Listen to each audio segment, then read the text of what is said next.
Apokalipsis, Kabanata 13.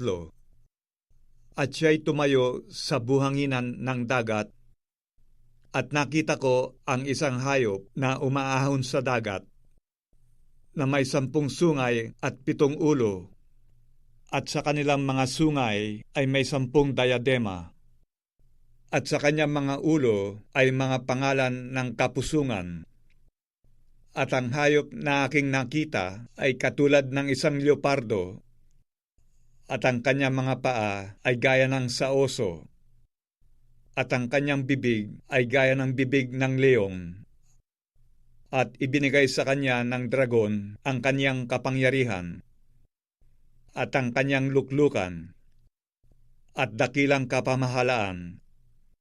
At nakita ko ang isa sa kanyang mga ulo na waring sinugatan ng ikamamatay. At ang kanyang sugat na ikamamatay ay gumaling, at ang buong lupay nangilala sa hayop. At sila'y nangagsisamba sa dragon, sapagkat ibinigay niya ang kanyang kapamahalaan sa hayop, at nangagsisamba sa hayop na nangagsasabi, "Sino ang kagaya ng hayop? At sinong makababaka sa kanya?"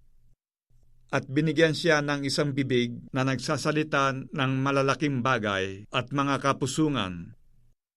At binigyan siya ng kapamahalaan upang magpatuloy na 42 buwan.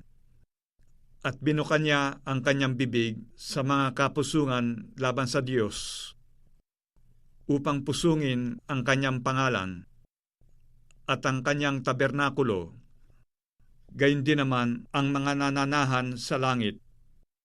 At ipinagkaloob sa kanya na makipagbaka sa mga banal at pagtagumpayan sila, at binigyan siya ng kapamahalaan sa bawat angkan at bayan at wika at bansa.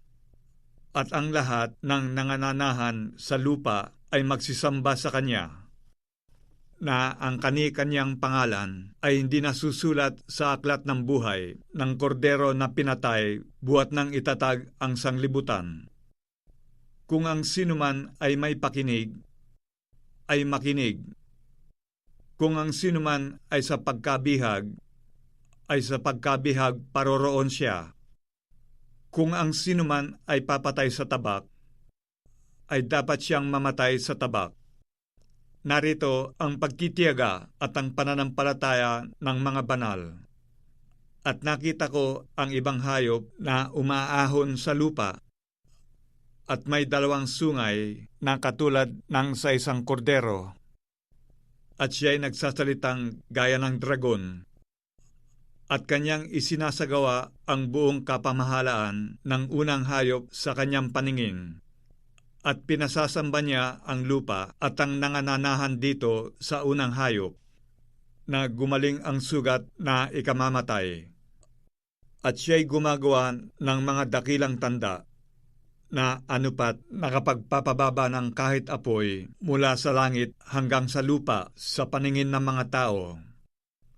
At nadadaya niya ang mga nananahan sa lupa dahil sa mga tanda na sa kanya'y ipinagkaloob na magawa sa paningin ng hayop, na sinasabi sa mga nananahan sa lupa na dapat silang gumawa ng isang larawan ng hayop na mayroon ng sugat ng tabak at nabuhay.